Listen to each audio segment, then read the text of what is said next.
I'm Mel Ellison. I'm Assistant Habitat Manager for the Lower Alakalami Tribe. We're at our West Twin River at our fence weir. So every year we shoot for like the third week of April.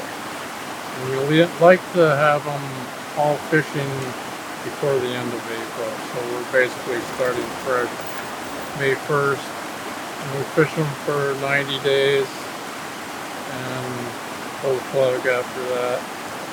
Once we've collected all the data and the fish have dwindled to almost nothing. So. Well, I started, my first gig was with a hatchery, and that was way back in 1984 about. And I did that for a year, and then I decided, well, I'm going to go fishing. I went fishing for a few years. I caught fires for a few years. Then I came back and started work with Mike in 1994. Actually, it was before that, 93. And then full time with Mike in 94. And I've been here for 31 years.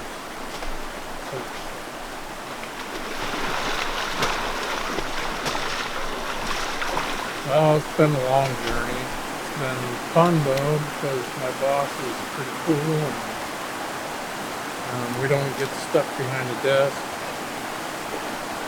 I'd do another 40 years if I had it in me, but gotta step aside.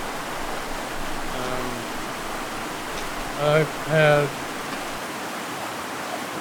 great education with Mike all these years. We not only just do this, we do a lot of data collection all across the whole peninsula, all the way out towards Bay and towards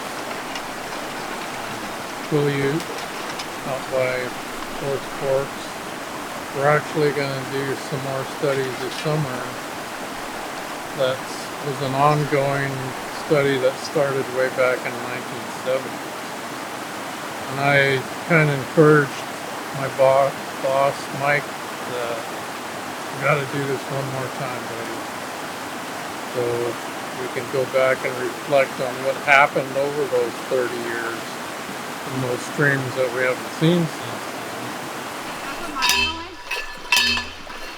That's all even.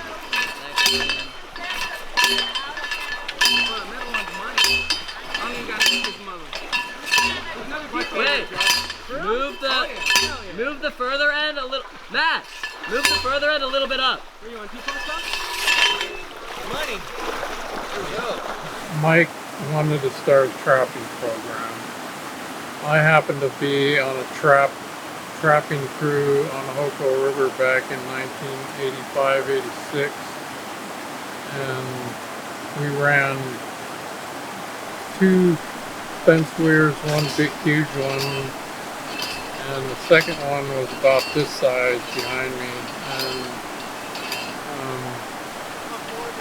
since I already knew how to build the panels and everything, Mike kind of turned me loose on how to get our trapping program going. So been doing it ever since. Well, we use the data for several different things. We have a pit tag program going on where fish are tagged upstream like the year before during the fall time, and then we watch for them down here. We also have array antennas that actually capture the fish as they swim by, catches their tag number, and then we'll put a trap in, and if we happen to catch them in our traps, we have a tag reader, little portable one that we actually put the data on. The second reason why we do this is the state used to run it, but their funding kind of went away, so Mike volunteered us to take over a bunch of these streams. So that's how that got started. The third reason is we use the data for our fish forecast for the next year or 2 years. So the fish, we're aiming at looking how many we catch here and how many are predicted to return. And we use that for our saltwater fisheries and our in-river fisheries if we have. Like I said, in my earlier life, I was a commercial fisherman, and I still dabble in it. But it gives me satisfaction that, I know that there's fish going out and hopefully eventually coming back. So, plus I'm working for the tribe and I'm working for, other people as well. But it's, the way it's important to me is that I hopefully know there's going to be fish coming back and I can catch some of them later on. I have family members that are also fishermen, and I have younger, like little nephews and cousins that want to be fishermen too. And it's fun to watch them catch fish. We have like a coho fishery every fall, and it allows the fishermen, the young fishermen, to actually go out and catch them on hook and line. It's fun for them to do.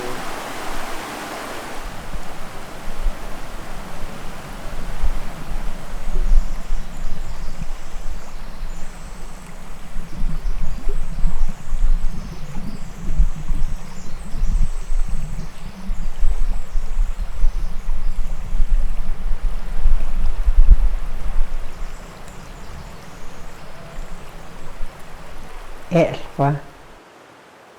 My name is Mike McHenry. I am the habitat manager for the Lower Elwha tribe, and I've been working for the tribe since 1991.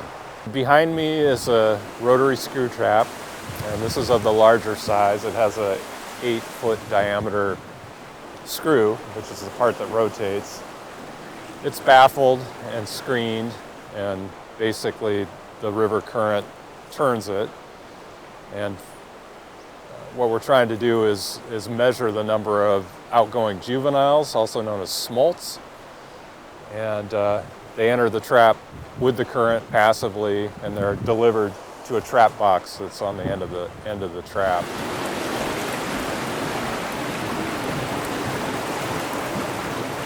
So that's a mix. The bigger ones are steelhead. So that's a steelhead, wild steelhead of the Elwha.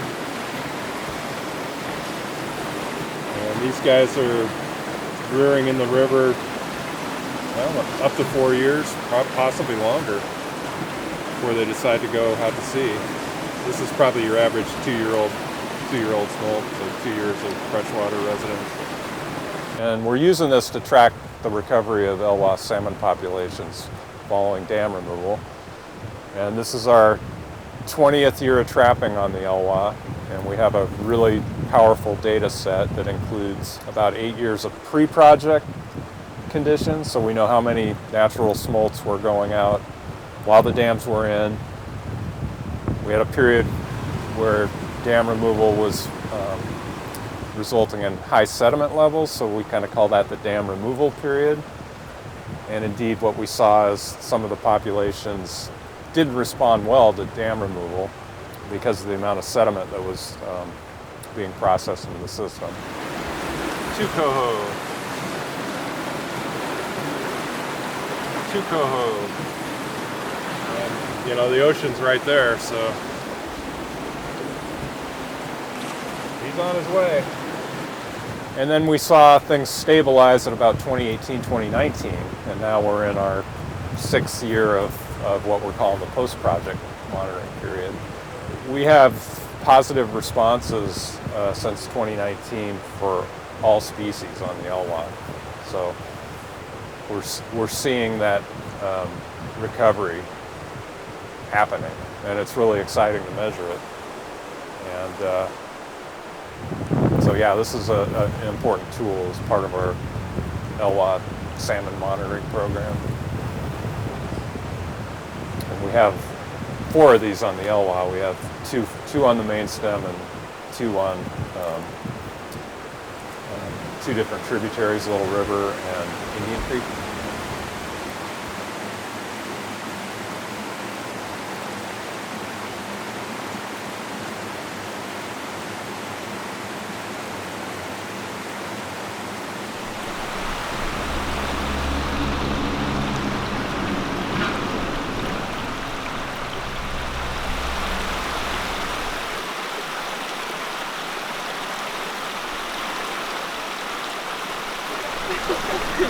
Dude, get into the photo before it goes away!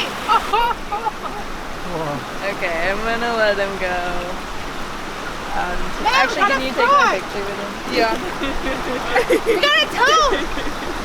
Cute. I'm in your shade! Alright, buddy. Be free!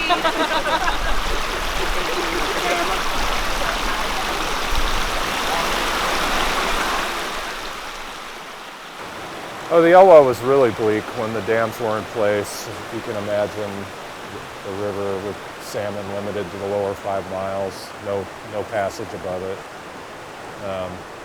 The lower river being extremely degraded because of the starvation of sediment and wood supply. And also a period of time when a lot of channelization was occurring. So people were bulldozing the river and cutting off meanders, and basically we had very little natural production going on in the lower river below the dams, and most of it propped up with hatchery production that was managed for a real high exploitation rate. So, you know, catch all the fish you can, make your egg take to the hatchery, and so that's how it was.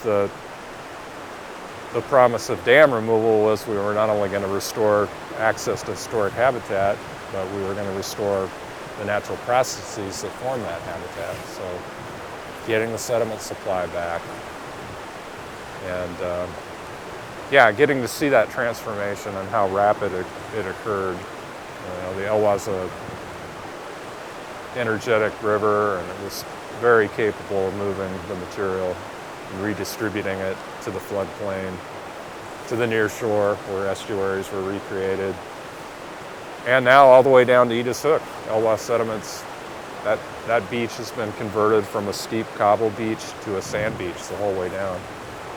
And we have forage fish spawning, and of course those are important for the overall ecosystem.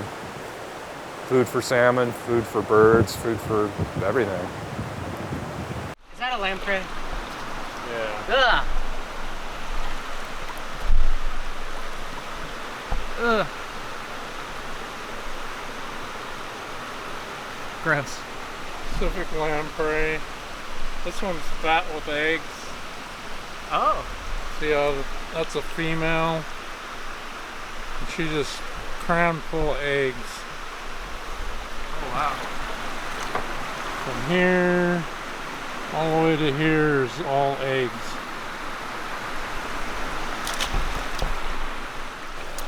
You know, every day I'm thankful for what I do. Whether it's going on the smolt trap and sorting out the catch of the day, or trying to figure out a new watershed and what's going on in it. I feel blessed. I work for great people. I have great colleagues that I've been working with for decades, and yeah, I feel in many ways very fortunate. It's one of the reasons I've been here so long. Most every day on the Elwha is a great day, and seeing the changes unfold through dam removal has been a great learning experience and generally very gratifying.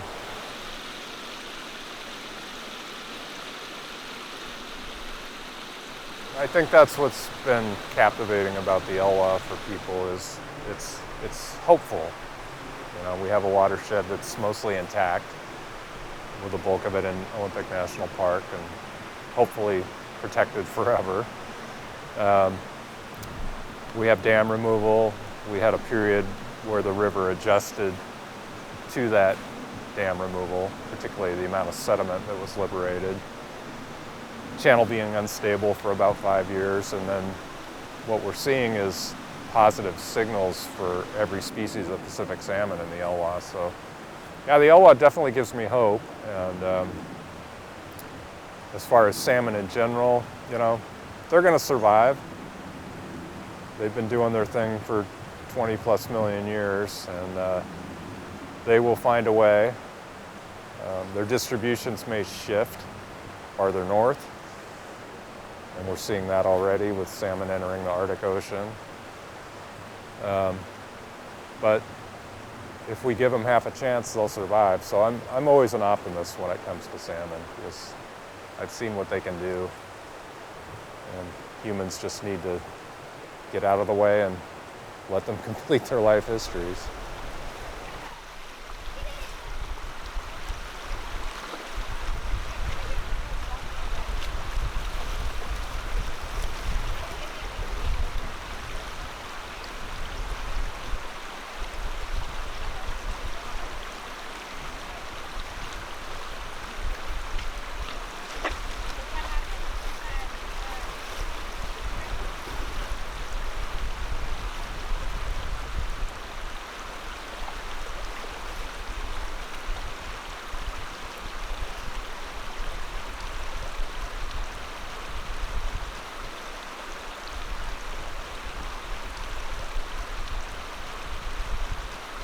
Ha'nan tinadan angat